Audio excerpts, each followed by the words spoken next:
جب پیاس لگتی ہے تو اس میں شرم کی بات ہے چھپائی کہ مجھے پیاس لگ گئی ہے. بھوک لگتی ہے چھپانے کی بات ہے کہ مجھے پیاس لگی ہے بھوک لگی ہے بتاتا ہے. وہ اسی طرح جب انسان بالغ ہوتا ہے اس کے اندر یہ حس پیدا ہوتی ہے یہ احساس پیدا ہوتا ہے یہ بڑھتا ہے اور اس کو ضرورت پیدا ہوتی ہے کہ اب اس کی ازدواج ہو تو شادی کرے. دین کا اصول ہے کہ شادی کرے اور اس میں شرم نہ کرے. اس میں کیوں شرماتا ہے؟ بتائے اپنے گھر والوں کو کہے کہ اب ضرورت ہے مجھے. لیکن ہمارا معاشرہ اس باب میں بہت منافق ہے بہت منافق معاشرہ.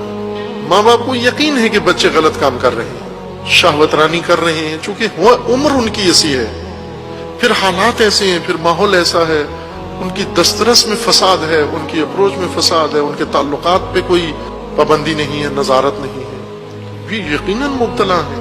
لیکن اگر یہی بچہ جو روزانہ فساد کر کے آتا ہے ایک فساد کیا ہے ناجائز تعلقات نامحرم کے ساتھ تعلیمی ادارے میں کوچے میں بازار میں دکان میں سر عام رابطے میں ماں باپ کو پتا ہے دونوں کے ماں باپ کو پتا ہے لڑکی کے ماں باپ کو پتا ہے لڑکے کے ماں باپ کو آنکھیں بند کیے ہوئے. اگر یہی دونوں آ کر گھر میں کہہ دیں گے ہمیں شادی کرنی ہے انہیں کہتے ہیں بے شرم. شادی کا کہے تو بے شرم ناجائز تعلقات آپس میں رکھے تو یہ بڑے اچھے بچے ہیں ہمارے. اگر یہی روزانہ جو فاسد تعلقات میں مبتلا ہیں ان کو کہو ہم نے شادی کروانی ہے یہ کہیں ابھی ہم نے نہیں کرنی کہتے ہیں کتنا اچھا بچہ ہے ہمارا جوان ہو کر بھی شادی نہیں کرتا.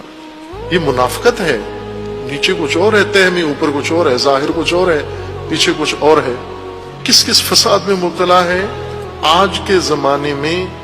یہ نسل جوان جس طرح فاسد تہذیب اس پر ٹھونس دی گئی ہے اور اس تہذیب کے سائے میں پل رہا ہے بڑھ رہا ہے اور وہ تہذیب میڈیا کے ذریعے گھروں کے اندر چلی گئی ہے جیبوں میں چلی گئی ہے موبائلوں میں آ گئی ہے